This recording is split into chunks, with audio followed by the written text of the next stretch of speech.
పాత నిబంధనలో పరిశుద్ధాత్మను గురించి ధ్యానిస్తూ సృష్టి కార్యము త్రిత్వమైన దేవుని కార్యమని, అందులో పరిశుద్ధాత్మ పాల్గొన్నట్లు ఆదికాండము 1:2 బట్టి చూచాం. పరిశుద్ధ బైబిల్ గ్రంథ ప్రారంభమే తండ్రి కుమార పరిశుద్ధాత్మల కార్యముతో ప్రారంభమైంది. తరువాత పాత నిబంధనలోని వివిధ వ్యక్తుల మీదకు పరిశుద్ధాత్మ వచ్చి దేవుని చిత్తాన్ని నెరవేర్చుట కోసం వారిని శక్తివంతులను చేసి దేవుని కార్యాన్ని కొనసాగించినట్లుగా చూస్తాం. అందులో కొంతమందిని ఇప్పుడు గమనించబోతూ ఉన్నాం. 1 సంఖ్యాకాండము 27:18. అందుకు యెహోవా మోషేతో ఇట్లనెను, నూను కుమారుడైన యెహోషువ ఆత్మ పొందినవాడు, నీవు అతని తీసుకొని అతని మీద చెయ్యి ఉంచుమని చెప్పడం జరిగింది. అంటే యెహోషువ పరిశుద్ధాత్మను పొందినవాడుగాను, అలాగే యెహోషువ ఇశ్రాయేలీయులను కనాను తీసుకుని వెళ్ళుటకు పరిశుద్ధాత్మ అతనిని శక్తివంతునిగా చేసినట్లుగాను చూస్తాం. 2 న్యాయాధిపతులు 6:34లో యెహోవా ఆత్మ గిద్యోనును ఆవేశించెను అని వ్రాయబడి ఉంది.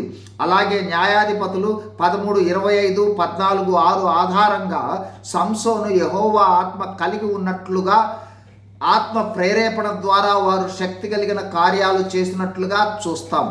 యెహోవా ఆత్మ అంటే పరిశుద్ధాత్మ.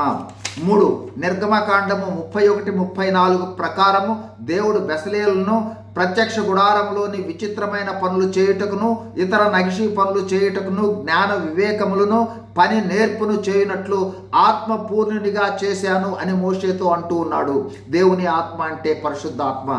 4 మొదటి సమూయేలు 10:10 ప్రకారము దేవుని ఆత్మ సౌలు మీదకు బలముగా వచ్చినట్లుగాను, అట్లాగే మొదటి సమూయేలు 16, 13, 14 వచనాల ప్రకారము సమూయేలు దావీదును తైలంతో అభిషేకించగా యెహోవా ఆత్మ దావీదు మీదకు బలముగా వచ్చినట్లుగాను చూస్తాం.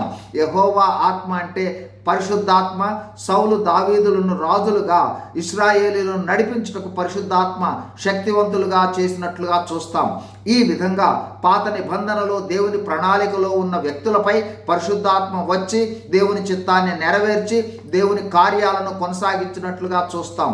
ప్రత్యక్ష గుడార నిర్మాణంలోనూ, యెహోషువ ఇశ్రాయేలును నడిపించడంలోనూ, న్యాయాధిపతులను శక్తివంతులుగా చేసి కార్యాలు చేయుటలోనూ, సౌలు దావీదు రాజులను పరిపాలన చేయుటలోనూ పరిశుద్ధాత్మ యొక్క కార్యము ఉన్నట్లుగా చూడవచ్చు. God bless you.